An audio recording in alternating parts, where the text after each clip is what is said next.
Radioanálisis, una transmisión conjunta de las radios que piensan, presentada por el Departamento de Prensa de Radio Universidad de Chile.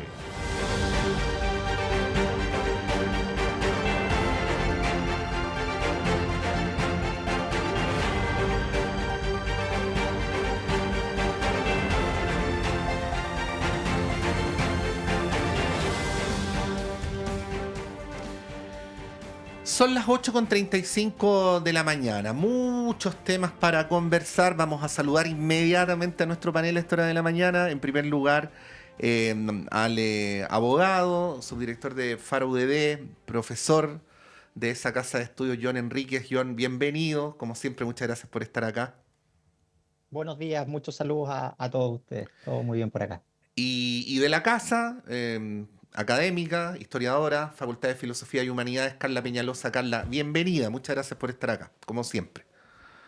Así es, como siempre. Muy buenos días, mucho gusto, John. Bueno, muy bien, contenta de estar acá. Bueno, quería partir por el último episodio, para no hablar de los últimos 40 y tantos años, de la polémica entre cierto sector de la política, el gobierno, las AFP, por esta publicidad que está siendo emitida. Ni siquiera quisiera hacer una introducción, sino que simplemente darles la palabra de qué opinan sobre la polémica en cuestión. John. A ver, yo creo que aquí hay dos temas que hay que tener presentes. Uno es el rol del Ejecutivo en cómo y trata de persuadir justamente a la ciudadanía en la conveniencia de sus proyectos de ley, de los proyectos de ley en trámite. Desde luego no hay ninguna discusión respecto a que una vez que se aprueba una ley, porque justamente la discusión se generó a propósito de la propaganda de la Subsecretaría de Previsión Social. Una vez que se aprueba una ley, obviamente no solamente la ley es exigible para todos nosotros, de acuerdo a lo que dice el Código Civil, sino que también el Ejecutivo y los distintos organismos públicos tienen que hacer un esfuerzo porque la ley se aplique y desde luego posteriormente fiscalizar que esa ley, dependiente de la que sea, se fiscalice adecuadamente por las autoridades competentes.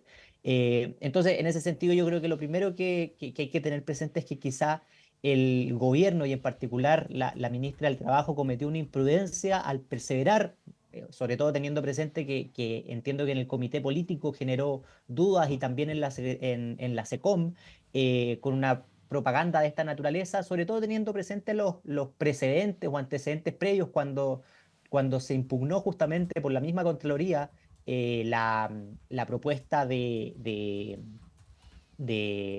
propaganda o la propaganda que se efectuó en su oportunidad a propósito del Plan Auge, y también por los cuestionamientos que se recibieron a propósito de la gira que se tuvo en su oportunidad el ministro Marcel con la ministra Jara a propósito de una iniciativa en curso también. Entonces yo creo que eso es importante tener presente. Todo esto siempre tiene un carácter de prudencial. Yo vi la propaganda, me parece que está al borde de convertirse justamente en propaganda política, y por el lado justamente de las AFP o de las acciones comunicacionales que este o cualquier grupo empresarial o parte de la sociedad civil pueda implementar, yo creo que están en su legítimo derecho. No creo que una empresa o fundación o cualquier institución, cuerpo intermedio que reciba fondos públicos de alguna u otra naturaleza, en este caso las asociaciones de fondos de pensión, recibe las cotizaciones obligatorias de nosotros los cotizantes, no se le puede impedir justamente de que participe en el debate público como lo hacen cualquier otro interviniente o interesado justamente en la discusión de estas materias. Y desde luego también ellos tienen que ser lo suficientemente prudentes para contribuir al debate, y por el contrario no hacer reducciones necesariamente simplistas, que muchas veces confunden a veces. Carla. Es paradójico porque de acuerdo a lo que acaba de decir John, en realidad los únicos que no pueden informar o plantear su propuesta, el Estado. Todos los demás pueden hacer propaganda, influir, incluso desinformar. Y a mí me parece que eso es grave. O sea, quiere decir que hoy día, bueno, no hoy día, en realidad esto, como tú mismo decías, un debate que lleva 40 años. O sea, los privados pueden hacer lo que quieran sin ningún tipo de regulación, pero el Estado no.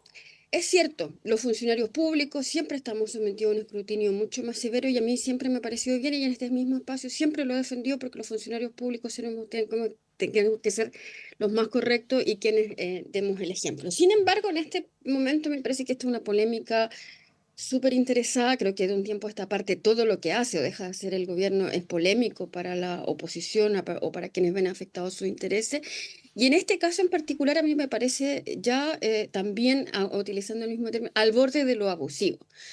Yo creo que no solo ahora, sino que hace bastante tiempo. Me acuerdo, por ejemplo, a propósito de los retiros durante la pandemia, o cada vez que se ha discutido la reforma de pensiones, a todos nos han llegado cartas de la AFP y eso resulta que no es ilegal. Y llegan cartas a los correos de uno y es cartas con la opinión política sobre la discusión, sobre la discusión constituyente que plantean la AFP. Y tú decías algo que es bien interesante, John. Es cierto, son empresas privadas que no reciben, entre comillas, fondos del Estado, pero resulta que para que reciban obligatoriamente la cotización de todos nosotros, hubo una ley en este país fomentada desde el Estado para que todos estuviéramos obligados a tener AFP y no tener otra alternativa. Por lo tanto, es igualmente discutible que ellos puedan hacer campaña porque ellos son empresas que se han construido con los ahorros de los cotizantes sin que nosotros nos pregunten si queremos tener una AFP o no, ¿verdad? Entonces, que el gobierno plantee en una propaganda cuál es su propuesta, no me parece grave porque informa en un país donde tampoco existen muchas opciones para informar de otra manera. Lo hace desde el Ministerio del Trabajo y la Subsecretaría de Pensiones con toda responsabilidad, me parece a mí. O sea, creo que todos hemos visto la propaganda. Y es una cuestión que además está en el programa de gobierno, o sea, que tampoco nadie inventó algo de la noche a la mañana. Entonces, más allá de los detalles a lo mejor más técnicos, a mí me parece que es instalar una polémica que es artificial. O sea, todos pueden opinar, pero el gobierno no puede opinar sobre lo que quisiera hacer. Mal que mal, yo diría, porque no es que, por eso digo, no es una propuesta que se haya sacado del bolsillo a última hora. Mal que mal, es es una propuesta que está en un programa de gobierno por el que la ciudadanía, fíjate que votó. Entonces tampoco, yo creo que es armar un escándalo que no corresponde, un escándalo exagerado, no digo que el escándalo lo hagas tú, por parte de la AFP, ante el temor de perder un poquito de poder o de recursos. Entonces a mí me parece que si vamos a plantear un debate abierto, democrático, pluralista, el gobierno tiene derecho a plantear cuál es su propuesta y cuál es la reforma que está impulsando, porque no es que no esté convenciendo, no sé, de que militemos en uno de sus partidos, por favor, Sí. está hablando de cuál es la propuesta que tiene el gobierno, insisto, conocida, porque además es una propuesta que estaba en su programa, eh, a puertas de un debate, por lo tanto me parece que aporta la información. Yo creo que lo demás es una exageración justamente para una vez más criticar al gobierno por lo que hace o por lo que deja de hacer. John, hay una pregunta, porque a todos nos consta, creo que esto es una afirmación, no una opinión, que las AFP son un millonario financista de publicidad en los medios de comunicación, ¿no? Eso es del todo evidente. Tú hacías una moción respecto a la prudencia, y solo quiero recordar que durante, ya no sé si esto es el primer o segundo proceso constitucional, pero el de la convención, ¿no? Las AFP hicieron una muy activa campaña en la que hicieron una enérgica defensa de la capitalización individual, lo cual es legítimo porque es aquello en lo que están basadas las AFP, pero enviando correos a los cotizantes, pagando publicidad en los medios, eh, y sin decir la palabra rechazo, era en un evidente contexto de llamar implícitamente a rechazar la propuesta constitucional, ¿no? Lo cual, como director de medio de comunicación, debo agregar en un sentido más amplio, uno podría interpretar que debería estar regido por la ley electoral, y en este caso no ocurría así porque se contrataba como publicidad corriente, ¿no? Y bueno, y han seguido defendiendo las bases del sistema a través de la propaganda pagada en medios de comunicación, que son las ideas de la capitalización individual. Y entonces la pregunta es por qué el gobierno no podría decir algo distinto a eso. Incluso si uno dijera una proporción entre la cantidad de segundos en medios que aparecen con la idea de la capitalización individual y los segundos que aparecen con una idea contraria o distinta, la desproporción es muy evidente, ¿no? Entonces, ¿por qué no se podría hacer? A ver, yo creo, en primer término, que el gobierno no solamente puede, sino que también debe promover sus proyectos de ley y, de luego, su programa de gobierno, porque justamente las razones por las que lo escogieron fue en parte por los contenidos del proyecto de ley. Y para eso el gobierno tiene distintas instancias. Desde luego, tiene que convencer a distintos mundos al mismo tiempo. Tiene que convencer a los parlamentarios, tanto de su sector como de la oposición, de que las distintas indicaciones que va promoviendo son convenientes para el país, pero al mismo tiempo tiene que convencer a la ciudadanía. Y en eso yo estoy de acuerdo contigo que el gobierno tiene que hacer esfuerzos para convencer a ambos mundos, y cuando se trata de convencer a la ciudadanía hay distintos mecanismos también. Uno de ellos, por ejemplo, es a través de las vocerías. Uno de ellos a través, por ejemplo, de la participación de los distintos ministros en seminarios o en actividades donde se difunde justamente iniciativas en trámite. Pero la cuestión, creo yo, en este tema en particular, es nuevamente la naturaleza de la publicidad que se está haciendo, y también vinculada justamente al tema de que exige un gasto público en esta materia. Y es un gasto que, desde luego, si uno mira la globalidad del erario público, puede ser marginal, pero cuando uno hace el desglose, significa justamente también un monto considerable. Y ahí es donde hay que ver, creo yo, dos aspectos. Uno es la Mm, prudencia, y el otro es justamente el cumplimiento de la normativa vigente. No soy experto ujú. en la regulación particular en esta materia, pero entiendo yo que hay dictámenes de la Contraloría previos, hay normativa que hay que tener presente. Al mismo tiempo, Carla, no me gustaría dejar pasar que los privados tampoco pueden hacer o decir lo que ellos quieran. Uno eventualmente puede impugnar justamente lo que ellos puedan plantear, y existen siempre límites en la libertad de expresión, que son implícitos y también explícitos.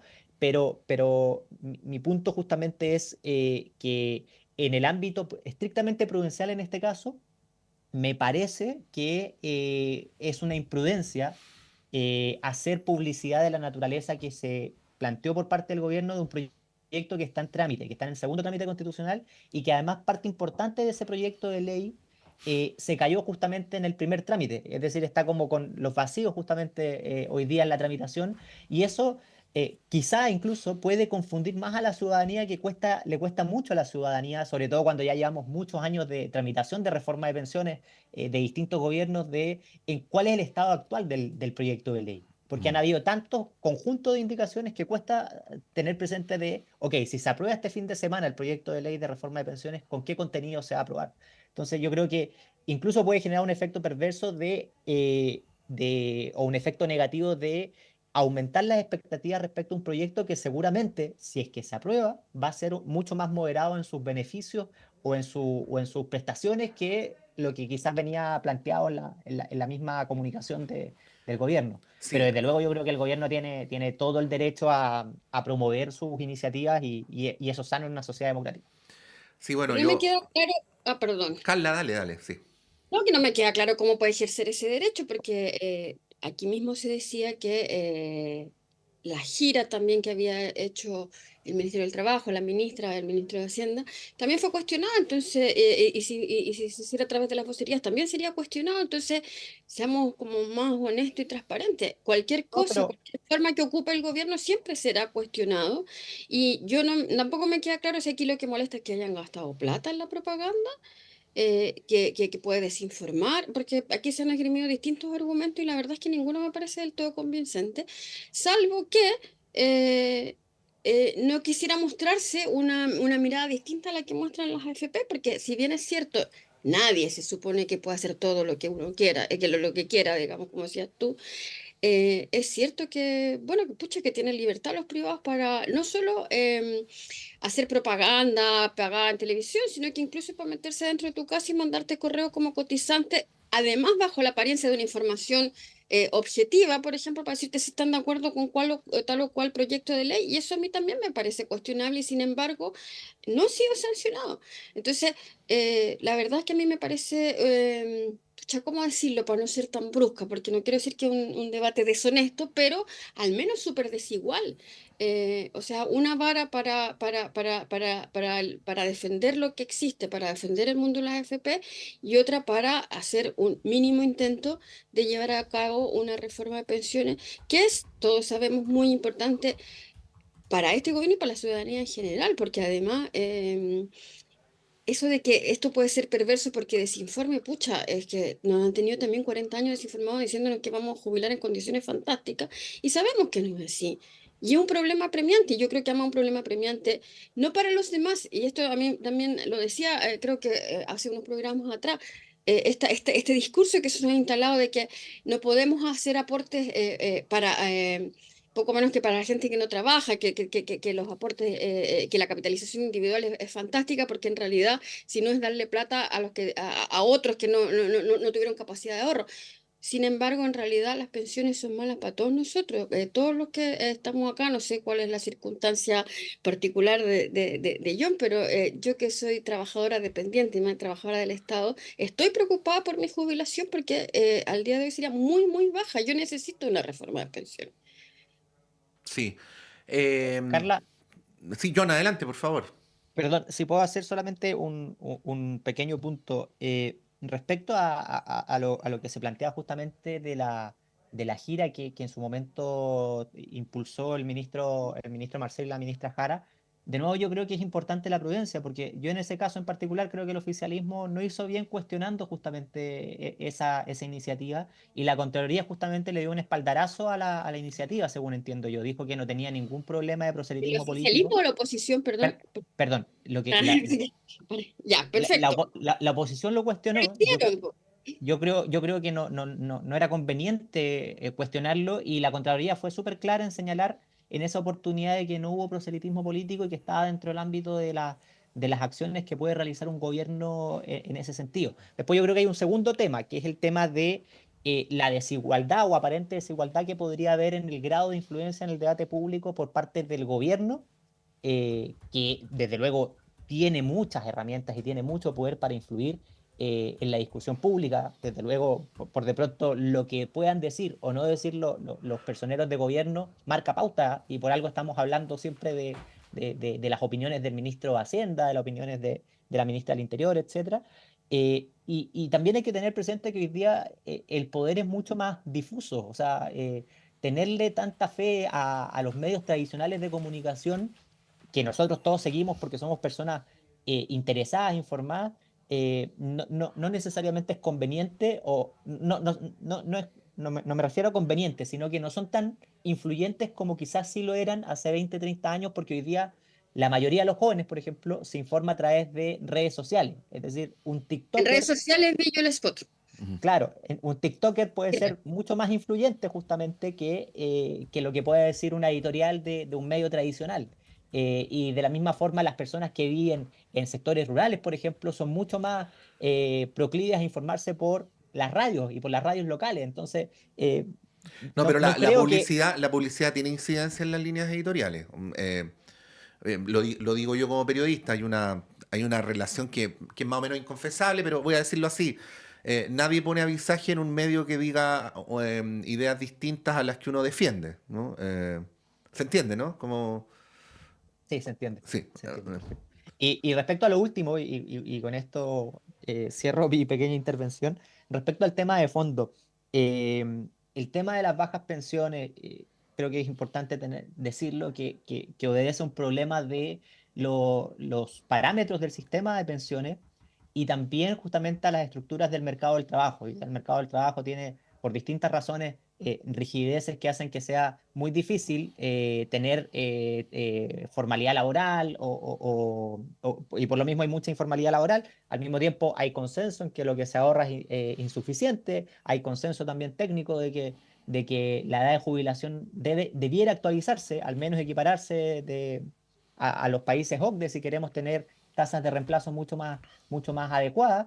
Y no pasa necesariamente por la capitalización individual, que el monto promedio de las pensiones sea bajo, sino que simplemente pasa porque justamente la política no se ha logrado poner de acuerdo en que hay que subir la tasa de cotización de un 10 a un 15, un 17%, lo que se estime pertinente, y al mismo tiempo introducir otras modificaciones al mercado del trabajo que hagan el trabajo formal mucho más atractivo y mucho más deseable desde ese punto de vista.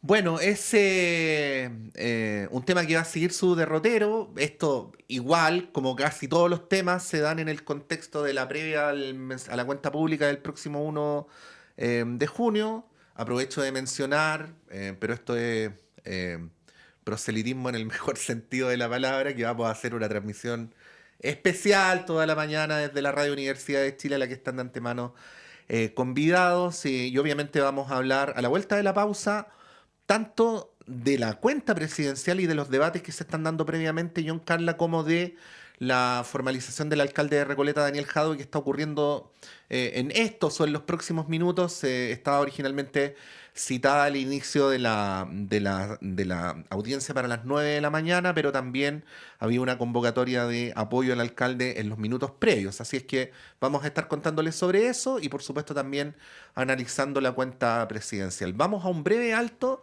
y seguimos en este Radio Análisis de día miércoles.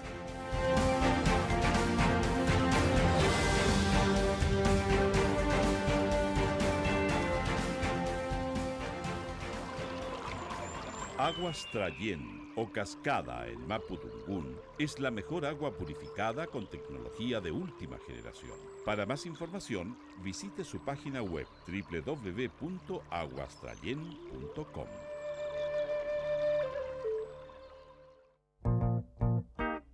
Todos los sábados a las 21 horas, Alberto Mayol, Omar Sarraz, Patricio López y Antonella Esteves se reúnen para revivir la tradición de una amable conversación entre amigos alrededor de un libro y para discutir sobre literatura y la vida misma. Radio Universidad de Chile te invita a ser parte de esta República de las Letras y compartir la pasión subjetiva y personal de cualquiera que ame los libros. Te esperamos cada sábado a las 21 horas en la República de las Letras, un clásico de Radio Universidad de Chile.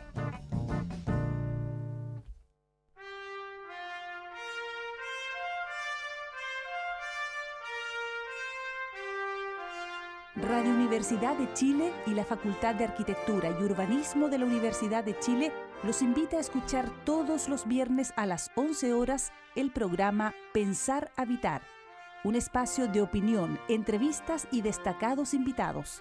Pensar Habitar es patrocinado por la Facultad de Arquitectura y Urbanismo de la Universidad de Chile. Conduce el arquitecto Max Aguirre González. Pensar Habitar, todos los viernes a las 11 horas en la radio que piensa. Transmisión especial en Radio y Diario Universidad de Chile. El próximo 1 de junio, el presidente de la República, Gabriel Boric, dará a conocer la cuenta pública sobre la marcha administrativa y política de la nación. Despachos de periodistas desde el Congreso Nacional en Valparaíso, análisis y entrevistas. Transmisión en vivo en el 102.5 FM y radio.uchile.cl y nuestras plataformas digitales. Transmisión especial de Radio y Diario Universidad de Chile. Cuenta pública presidencial 2024.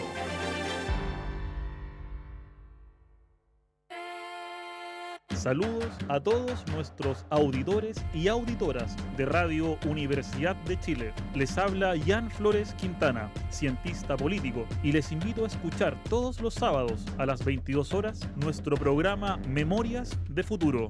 Un espacio de educación en formación ciudadana y la historia popular de Chile y Latinoamérica. Todos los sábados a las 22 horas en Radio Universidad de Chile, 102.5 FM y en radio.uchile.cl.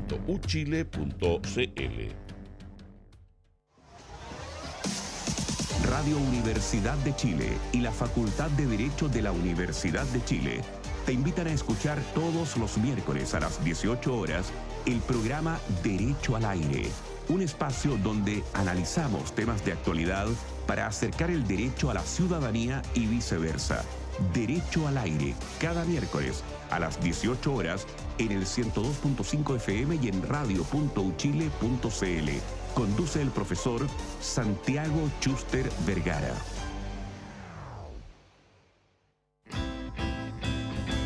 Descubre la esencia musical en Radio Universidad de Chile, premiada como radio fundamental de la música chilena 2024.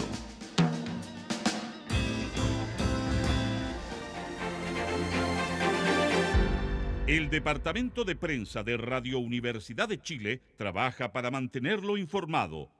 Radio Análisis, una transmisión conjunta de las radios que piensan.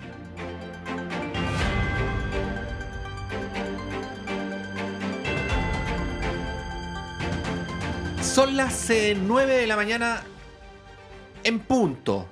Para esta hora, precisamente para esta hora puntual, estaba anunciada el inicio de la formalización del alcalde de Recoleta, Daniel Jadwe, en el contexto, recordemos, del caso Farmacias Populares. También había algunas convocatorias de apoyo al alcalde en los momentos previos a esta instancia. Está desde temprano reporteando para ustedes nuestra colega Pilar León, a quien inmediatamente saludamos. Pilar, muy buenos días. Cuéntanos lo que ha pasado en estos minutos en los que se está produciendo el momento inmediatamente previo a la formalización del alcalde. Buenos días. Buenos días, Patricia. Efectivamente, a las 9 de la mañana estaba programada en el tercer juzgado de garantía la formalización al alcalde de Recoleta, Daniel Jadwe, por su presunta responsabilidad en los delitos de cohecho, fraude al fisco y administración desleal. Hasta el momento ya arribaron al Centro de Justicia de la Región Metropolitana el abogado del alcalde de Recoleta y el presidente del Partido Comunista, Lautaro Carmona, quien afirmó que desde el partido sostienen que Daniel es inocente y también defendió la presencia de apoyo a Jadwe en el lugar, porque hay varias personas con pancartas y carteles en el Centro de Justicia apoyando al alcalde en la previa a esta audiencia de formalización. Según la investigación que lleva a cabo la Fiscalía Regional Metropolitana Centro Norte, los ilícitos que supuestamente se habían realizado se concretaron en el marco de la compra de insumos que la Asociación Chilena de Municipalidades con Farmacias Populares, entidad fundada por Jadwe para enfrentar la pandemia del coronavirus. Cabe destacar que el jefe comunal ya declaró como imputado en la investigación que se desarrolla desde hace 3 años por las negociaciones realizadas por Archifarp y la empresa Best Quality S.p.A. La investigación entonces es encabezada por la fiscal especializada en delitos económicos, Giovanna Herrera, y se espera que solicite la prisión preventiva para el arquitecto y sociólogo de 56 años, quien también fue precandidato a la presidencia. Por otro lado, recordemos que este fin de semana alrededor de 400.000 personas expresaron su apoyo a la labor de Daniel Jadwe y acusaron de persecución política y judicial hacia su figura política. Y en estos precisos momentos está llegando, Patricio, al Centro de Justicia el alcalde Daniel Jadwe, que será formalizado junto a José Matías Muñoz Becerra, María Constanza Matus Pérez, Eduardo Carmelo, Sandra Arratia, Raúl Daniel Moraga, María Eugenia Chadwick, Patricio Zavala y Álvaro Javier Castro. Bueno, vamos a seguir con mucha atención, prioritariamente lo que está ocurriendo con este tema, que es, voy a decir una obviedad, un caso judicial, pero al mismo tiempo, voy a decir otra obviedad, es un caso de una enorme connotación política, y esto no es porque lo diga yo, sino por las reacciones que evidentemente hemos visto en todas las semanas en torno a este caso. Pilar, muchas gracias y que estés muy bien. Buenos días. Ahí estaba Pilar León contándonos lo que está ocurriendo con el momento previo a la formalización del alcalde Daniel Jadwe, y volvemos al estudio con John Enríquez, con Carla Peñalosa, para continuar con esta conversación. Bueno, y quería preguntarle sobre esto que está ocurriendo con la formalización del alcalde y esta, vamos a decirlo así, superposición del funcionamiento de las instituciones en el plano judicial, pero al mismo tiempo de las esquirlas que va teniendo este asunto políticamente. Carla.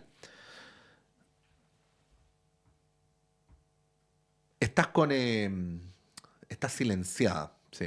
Perdón, me autocensuré. No, la verdad es que yo no quisiera entrar en detalle en este caso porque creo fundamentalmente creo en la labor de la justicia, y creo que lo más favorable que le puede pasar a un individuo, a cualquier ciudadano que es cuestionado en su gestión, es que sea precisamente la justicia y no los medios de comunicación, la opinión pública, sus opositores políticos, sus amigos políticos, en fin, quienes decidan si hizo bien o hizo mal. A mí me parece que es la justicia la que debe determinar si aquí hay delito o no hay delito. Y yo lo único que quisiera, que puede parecer también, como decía Patricio, una obviedad, pero a estas alturas de la vida a lo mejor nada es tan obvio, que la justicia actuara de manera independiente, de manera imparcial, y que no fuera... a ver, que la justicia se haga cargo de estos cargos demuestra que nadie está por sobre la ley, ¿verdad? Y que por lo tanto, independientemente de la función que tú ejerzas, puedas ser sometido al escrutinio de la justicia. Dicho esto, también sería interesante recordar que es bueno que nadie esté fuera del alcance de la justicia, pero que tampoco sea particularmente castigado por la justicia. Es decir, por eso estoy pensando en esta apelación a la imparcialidad, porque yo espero que este caso sea tratado como en ese sentido, y no solo por la conmoción mediática que causa, y que no sean ni más blandos ni más duros porque se trate de Daniel Jadwe o que pudiese ser en cualquier caso cualquier otro personero público. Sí creo que es muy importante la señal de que sea la justicia la que investigue y sancione, de ser el caso, sobre todo, insisto, cuando se trata de funcionarios públicos, porque efectivamente manejan recursos públicos, porque los funcionarios públicos debemos ser, a mi modo de ver, desde un punto de vista no solo legal, sino que ético, los más probos de los, en general.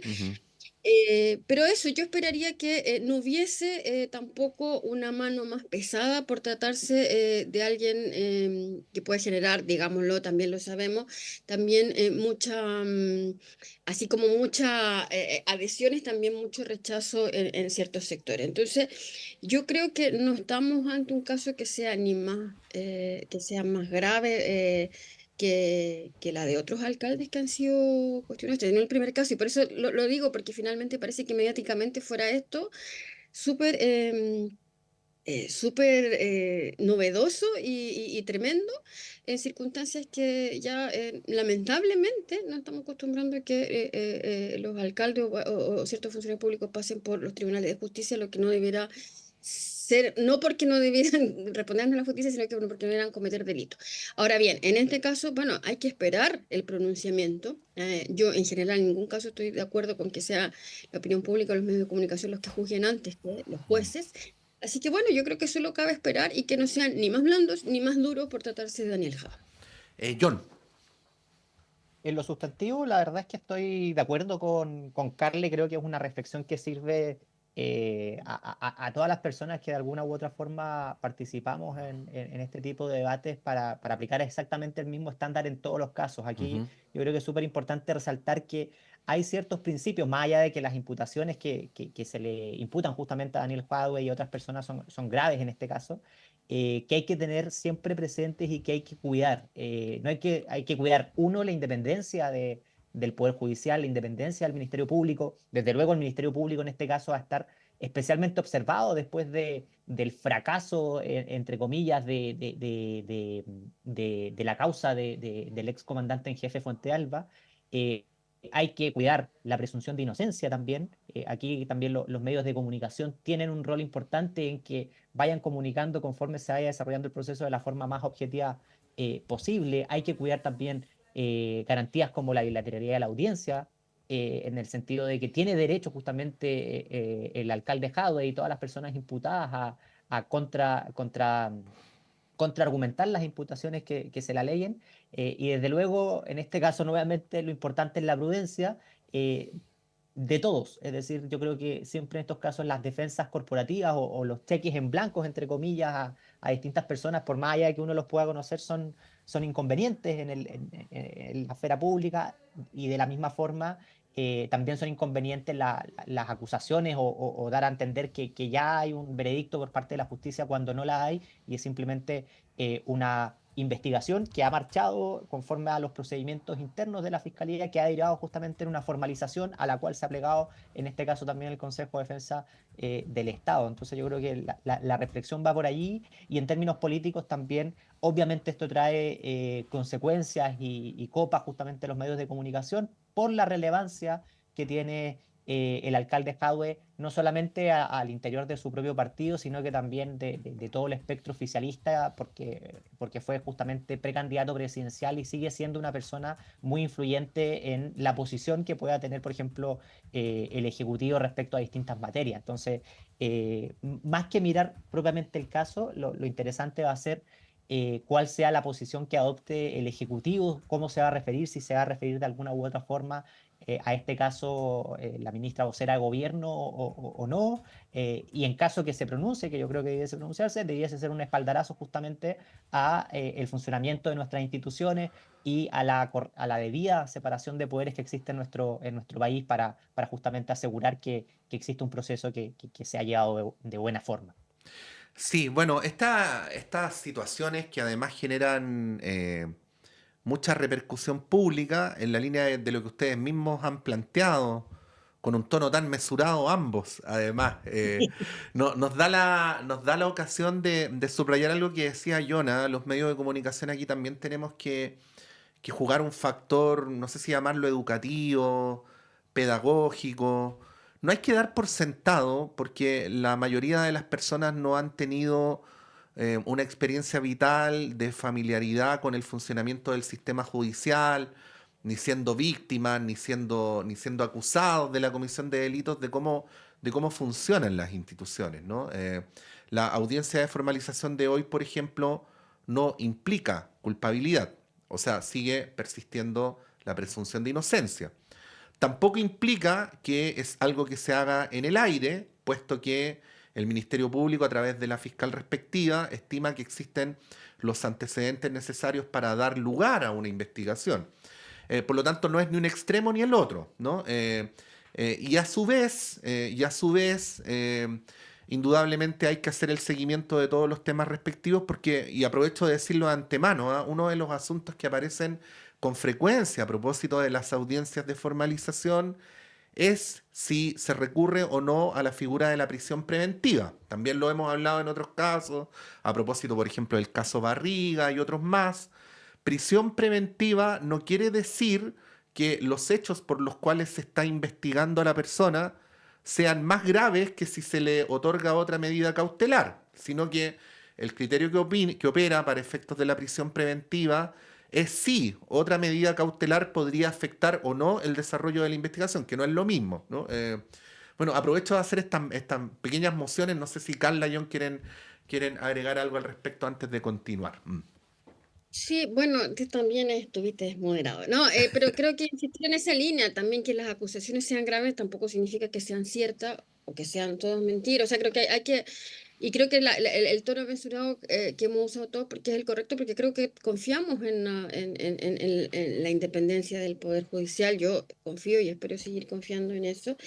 Y también yo creo que hacer un llamado, yo sé que es medio inútil, pero de también, pase lo que pase, no sacar provecho político de una situación particular, porque en verdad son situaciones que son complejas y además, bueno, no sería lo correcto, digamos.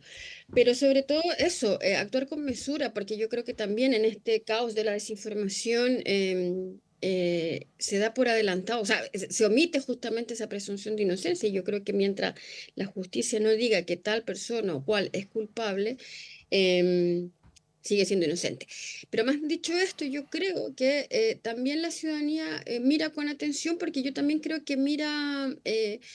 no sé si con sospecha es la palabra, pero con cierta preocupación, que hay algunos casos que también son de connotación pública y que parecieran que las medidas que se toman, y qué bueno que tú hiciste la aclaración a propósito de las medidas cautelares. Mm. O sea, hay casos que a uno le pudiesen parecerle desde la mirada de un ciudadano común y corriente, que son gravísimos, de que son delitos muy complejos que se están investigando, y que la persona no queda, por ejemplo, con prisión preventiva y sí con arresto domiciliario, O el caso que mencionaba recién John, el caso de Fuentealba, que a todos nos parece que es gravísimo y sin embargo no queda nada. O el caso de Raúl Torrealba, que paga 100 millones de pesos y puede salir. Bueno, que a ver, eso tampoco significa que la justicia falle. Como tú decías, son medidas cautelares distintas, pero también ahí hay un marco discrecional, y a eso me refería también con que en este caso yo espero que la justicia no sea ni más blanda, pero tampoco más dura con el caso de Daniel Jadwe, porque haya ciertos sectores que estén esperando el linchamiento público del alcalde, digamos. O sea, porque hay una variedad y una discrecionalidad en determinar qué medidas cautelares se toman. Y bueno, yo creo que la ciudadanía más o menos tiene fresca la memoria de cuáles se han tomado en distintos casos y además cuáles además se han quebrantado incluso. Así que bueno, eso, y yo creo que no cabe aquí, como si mucha gente no hace, hacer un panel de discusión sobre si es más culpable, menos culpable, si el delito... Es que O sea, claro, no, es que no ahí cabe es donde entrar en está la moción de, detalles. es que ahí es donde está la moción de seriedad, porque no somos un tribunal nosotros. Exacto, y Sí. yo no soy abogada tampoco, entonces no decir, mira, yo creo que este delito es más o menos grave o más o menos cierto. O sea, bueno, la justicia es independiente y debe estar a la altura. Ujú. Punto. John, ¿algo que agregar antes de pasar al tema siguiente? De acuerdo con Carla, en definitiva, la decisión que tomen los tribunales tiene que fundarse única y exclusivamente en la calidad de la prueba aportada por las partes. Yo creo que ese es justamente el criterio, y la determinación de las penas tiene que ir justamente en conformidad a lo que establezca el Código Penal en su caso. Y por lo mismo yo creo que es muy difícil o quizá inconveniente hablar de que existe una discrecionalidad o un trato diferenciado dependiendo el perfil de la persona involucrada, porque muchas veces uno se va informando de estas causas por la prensa. En ciertos casos uno profundiza un poco más en la calidad de la prueba aportada, pero quienes tienen en definitiva la visión completa de qué pruebas se aportó, y quienes tienen que formarse el convencimiento, más allá de toda duda razonable, de que se incurrió en un delito, es justamente el tribunal, y ellos tienen mayor información. Existe desde luego una asimetría de información, y yo tiendo a confiar justamente de que los jueces, más allá si hay algunos que son más garantistas o algunos son más severos en la aplicación de la ley,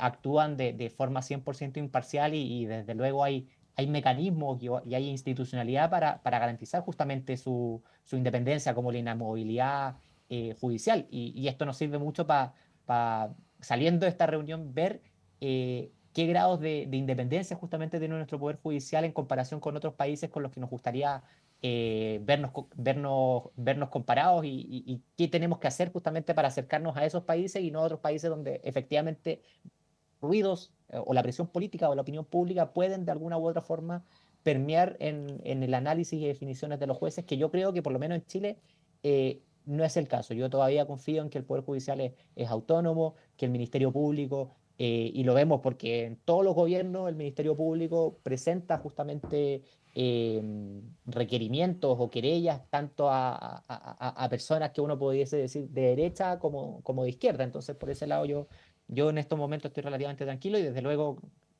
reitero lo que comenté previamente y lo que planteaba Carla, que lo importante es acá que haya respeto a la presunción de inocencia, y que el proceso se lleve de la forma más objetiva y jurídica posible también. Bueno, Carla y John los quería llevar al tema de la cuenta presidencial. Estamos en estos clichés del periodismo, estamos en tierra derecha, ¿no? Como relajando la jerga hípica, ¿no? O estamos en cuenta regresiva para la cuenta pública. Estos clichés del periodismo dan cuenta, en todo caso, de la importancia de este rito republicano. Tiene una importancia en sí, a su vez es una oportunidad, lo hemos visto en los años anteriores, de los gobiernos para retomar el control de su agenda cuando la han perdido, o fortalecer aún más sus ideas fuerzas ante la ciudadanía. No es inusual que el jefe de Estado suba en sus niveles de aprobación luego de las cuentas públicas, independientemente de su signo político, aunque habría que destacar que lo del año pasado fue muy peculiar, porque el presidente Boric subió más de 10 puntos en las encuestas luego del mensaje presidencial. Pero una cosa muy distinta en periodos presidenciales de 4 años es hacerlo el primer año que el tercero, por ejemplo, ¿no? este es el último donde hay un espacio temporal programático o de políticas públicas donde el gobierno se puede vincular, pero en donde, sin embargo, ha hecho una moción de ponderación con esta idea fuerza. Se ha cuestionado mucho lo de las minutas, de que el presidente Boric, más que haber tenido hasta el momento grandes logros, tiene como su gran logro la estabilización del país. Y surge la pregunta, que es la pregunta del millón, tampoco la vamos a zanjar aquí, John, Carla, de si esa es una línea argumental o una línea política adecuada para lo que viene. Mientras menciono que entre medio, evidentemente, los temas que afloran interactúan con la cuenta presidencial, ¿no? La discusión sobre pensiones, los acuerdos anunciados ayer entre el Ministerio de Hacienda, el Ministerio del Trabajo y la CUT, bueno, el tema del CAE que se le enredó al gobierno y algunos otros que se podrían mencionar. Bueno, Carla, ¿cómo ves la trastienda de esto que va a ocurrir el sábado a partir de las 11 de la mañana en el Salón de Honor del Congreso Nacional?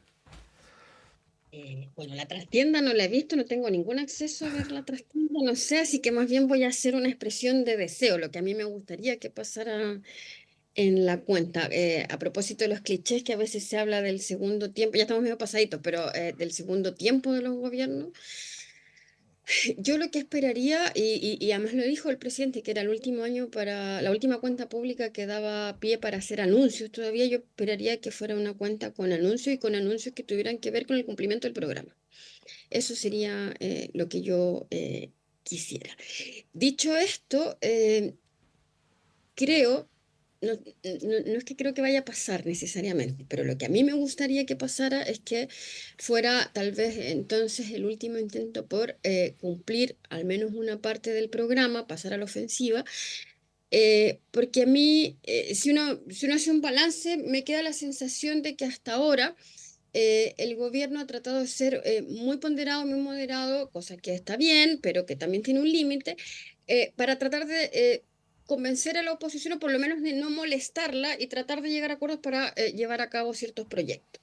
Sin embargo, creo que esa estrategia de tratar de no incomodar a la oposición ha fracasado porque tampoco eso ha significado avanzar en una agenda de cambio y de transformaciones que también, de acuerdo a lo que yo dije al comienzo, es por lo que la gente votó. Y en ese sentido, me parece que el gobierno debiera tener un empeño mayor por el cumplimiento de ese programa. Más allá, por cierto, por supuesto que uno no puede obviar que hay un tema de mayoría o no mayorías parlamentarias y todo eso, y que no, en realidad no depende solo de la voluntad del gobierno. Pero creo que debiera mostrar alguna convicción mayor en sacar adelante ciertos proyectos. Tú dabas el ejemplo del CAE, yo creo que aquí hay un enredo que era absolutamente innecesario, porque estamos discutiendo sobre especulaciones de lo que de lo que supuestamente tiene esa propuesta, y hay mucha gente que ya está en contra de lo que supuestamente dice una propuesta que no conocemos. Pero al mismo tiempo, también hay una especie de discurso llamando a la calma de que en realidad ese proyecto que no conocemos y que no hay que y del que todos están opinando que están en contra de ese proyecto que no conocemos, que hay que estar tranquilo porque ese proyecto que no conocemos en realidad no es tan malo.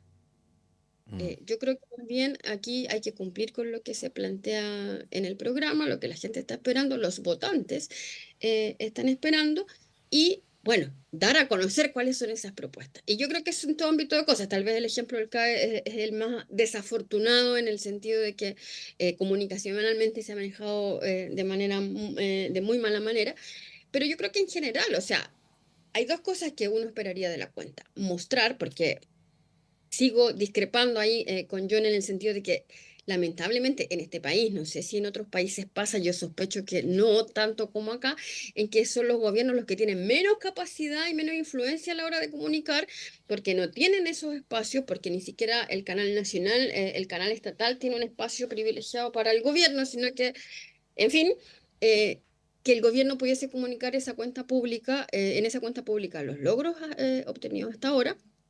Dicho sea entre paréntesis, ese aumento del 10% en la cuenta pública el año pasado tiene que ver con eso también, y con anunciar lo que, no todo lo que falta del programa, pero lo que sí se puede realizar y el gobierno va a poner empeño en realizar en el año y medio que queda, porque por mucho que los gobiernos sean cortos y que no quede demasiado, igual nadie puede rendirse antes de cumplir el tercer año de gobierno. Así que eso, yo esperaría avances en el programa y también como una oportunidad imperdible de comunicar cuáles han sido los logros también hasta ahora en el gobierno y cuáles han sido las dificultades. Y esas Sí. dificultades también tienen que ver cuál ha sido el rol también que han jugado los distintos actores políticos, porque aquí la gente tiene que hacerse responsable de lo que hace o deja de hacer o impide a los otros que hacen para hacer. O sea, aquí también hay un tema pendiente con la reforma tributaria,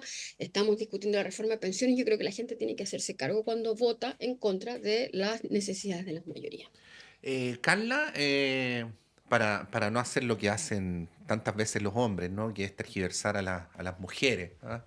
Deberíamos ¿Vas a entender... escuchar lo que yo quise No, decir? no, no, claro, más encima decir lo mismo que tú dijiste como si no lo hubieras dicho. No, no, no. Dale. Sí. No, deberíamos deducir de tus palabras, y sabiendo porque has sido muy transparente en esto, que te sientes más cercana al gobierno que de oposición, que tú esperarías que el gobierno fuera un par de pasos más adelante que como se ha anunciado en la previa. Deberí- Sí. Ujú. Sí, sí, o sea, porque además yo creo que la estrategia de la cautela o la moderación para no tener conflicto con la oposición no ha funcionado porque los conflictos lo ha tenido igual y la oposición eh, debate, discute e impide al gobierno igual hacer todo lo que quiere hacer. Entonces, claramente es una relación desigual, es como una relación de un cariño no correspondido, me parece. Entonces creo que ante eso es mejor dar un paso adelante porque la estrategia de conciliación no ha funcionado y la oposición le ha dado duro igual al gobierno y le ha impedido hacer la reforma que se plantea hacer. John, A ver, yo creo que lo primero que hay que resaltar justamente es que el presidente Boric ha ido mejorando justamente en las cuentas públicas. Ayer lo decía muy bien Miguel Ángel Fernández, subdirector académico de Faro, también en esta misma radio, que él logra comunicar muy bien cuáles son sus prioridades, anhelos y la ciudadanía lo escucha. Y por eso justamente se ha visto que después de las cuentas públicas su aprobación tiende a subir de forma más importante de la que tiende a subir la aprobación de otros presidentes post cuentas públicas. Pero en este caso en particular, en esta tercera cuenta pública, el presidente tiene un desafío porque justamente tiene que tomar una decisión de que hablarle a uno de los dos públicos, o quizás a los dos, que puede ser una estrategia válida también. Tiene la posibilidad de hablarle a sus votantes más fieles, más tradicionales, aquellos que estaban más comprometidos desde un comienzo con el programa de gobierno del presidente Boric, o por el contrario, puede decir, voy a hacerle gestos adicionales justamente a las personas que valoran la moderación o a las personas que yo necesito convencer para aprobar al menos parte de las reformas más importantes que haya impulsado el presidente Boric en términos de agenda legislativa, y pareciera, por lo que ha trascendido en los últimos días, que va a optar por la vía de la moderación y por la vía de llamar a los acuerdos en las reformas emblemáticas. ¿Será eso exitoso o no? Es difícil saberlo desde el punto de vista de la opinión pública, de quién se va a ver fortalecido justamente de cara a los comicios de octubre con una postura de esa naturaleza, y es difícil saberlo también respecto a la viabilidad de la agenda legislativa que el presidente esté implementando, porque desde luego, si ese llamado del presidente Boric a encontrar acuerdos no viene acompañado necesariamente de flexibilidad y los proyectos en su mérito todavía tienen problemas desde el punto de vista de sus efectos, puede que los sustantivos de la agenda del presidente Boric no se termine aprobando. Yo reconozco que hay cosas que son positivas de la agenda legislativa que están hoy día en tramitación. Por ejemplo, la idea matriz de crear una agencia de políticas públicas, a mí me parece que es adecuada. Tengo ciertos comentarios respecto a la gobernanza que se está proponiendo de la agencia, del ámbito de acción también, que creo que se puede perfeccionar con el apoyo de todos los parlamentarios del proyecto de ley en trámite, pero hay otras ideas que a mí no me parecen del todo convenientes y que justamente han sido las piedras de tope en las reformas más emblemáticas en el caso a caso. El pacto fiscal es muy difícil seguirlo, pero hay cosas que son positivas, que son valiosas, deseables, y hay otras cosas que de verdad creo yo que harían más difícil el cumplimiento tributario de los contribuyentes. Y al mismo tiempo las cuentas públicas, y con esto voy terminando, sirven para dos cosas adicionalmente. Uno, para medir el cumplimiento de los anuncios que se hacen, porque estoy de acuerdo con Carla que es muy importante anunciar cuáles son las prioridades del gobierno, pero también es importante hacerle seguimiento al cumplimiento de esos acuerdos. Y aquí hay dos tipos de acciones que usualmente se comunican en estas materias. Acciones que dependen de la mera voluntad del Ejecutivo, que son medidas administrativas o son temas más propios de gestión, y también acciones legislativas. Y en cuanto a la agenda legislativa, efectivamente es mucho más difícil juzgar al presidente de la República porque depende muchas veces del momento político, de la viabilidad política de los proyectos de ley, pero también hay que evaluar justamente el cumplimiento de los anuncios presidenciales de gestión y de medidas administrativas. Y ahí Faro Concepción está haciendo un trabajo muy importante para analizar justamente el grado de cumplimiento de las medidas en la región del Biobío, que todavía no sale publicado, va a salir publicado, si no me equivoco, mañana, y desconozco las conclusiones de ese informe, pero es bastante interesante también. Y por último, aprovecho de comentar de que viene destacado hoy día en la prensa también, de que es importante o es interesante observar el cambio que han habido en las vocerías del Ejecutivo. Las palabras fuerza, las ideas fuerzas que tenía el Ejecutivo cuando ganó o que estaban contenidas en su programa de gobierno son muy distintas a las que ocupa hoy día en su vocería y seguramente van a ser muy similares esas palabras a la que nosotros escuchemos en la cuenta pública del sábado. Un estudio de María Paz Rabó, que es investigadora de Faro también, absolutamente objetivo desde el punto de vista de cuáles son las palabras más utilizadas por el gobierno en la vocería en los últimos 2 años, dio cuenta de que prioridades como derechos humanos, temas indígenas, pasaron a ser desplazadas por otras palabras como seguridad, como pacto fiscal, como reforma tributaria, en su grado de intensidad, al menos desde el punto de vista de la comunicación pública. Y eso yo creo que es súper interesante observarlo, porque justamente ese cambio discursivo genera las tensiones que Carla muy bien advirtió previamente de qué es lo que busca en definitiva el presidente de la República, qué tan comprometido está con su proyecto original y qué tan preso de las circunstancias o qué tan legítimo o concienzudo es el cambio en las prioridades que él mismo ha tenido durante estos últimos ya casi 2 años y medio de gobierno. Sí, escuchándote, John, me acordaba que el 11 de marzo del año 2006, en el Balcón de la Moneda, en el acto luego de haber asumido recién la presidencia de la República, la presidenta Michelle Bachelet dijo: las campañas se hacen con poesía y los gobiernos se hacen con prosa. Y yo, que he sido toda mi vida un lector ávido de poesía y era más joven, me produjo irritación escuchar aquello. Bueno, con el paso de los años lo he entendido mejor. Vamos a ver qué es lo que va a pasar el próximo sábado. Carla Peñalosa, muchas gracias, que estés muy bien, que tengas un buen día. Gracias, solo decir una cosa, porque escuché más temprano que hoy día estaba de cumpleaños la profesora María Livia Monkever. Sí, yo lo dije, sí. Sí, tú lo dijiste, yo quisiera unirme a ese saludo y le deseo muy feliz cumpleaños, si es que está escuchando. Un abrazo. María Olivia Monker, Premio Nacional de Periodismo, honra la profesión que nosotros también hemos abrazado después de ella y a esta altura del partido junto con ella. John Enrique, muchas gracias, que tengas un buen día. Muchas gracias a ti, muchas gracias a Carla también, y me subo a las felicitaciones por el cumpleaños de la profesora Monker, a quien no conozco personalmente, pero sí he leído al menos uno de sus libros, así que feliz cumpleaños a ella y muchas gracias a ustedes por la invitación nuevamente. Sí, yo decía más temprano y lo voy a repetir, María Olivia, siendo mayor que nosotros y con una gran trayectoria, siempre ha sido súper generosa con la radio, así es que le agradecemos también por estar siempre dispuesta cuando la hemos requerido. Vamos a un breve alto y continuamos con las conversaciones en este día miércoles en Radio Análisis.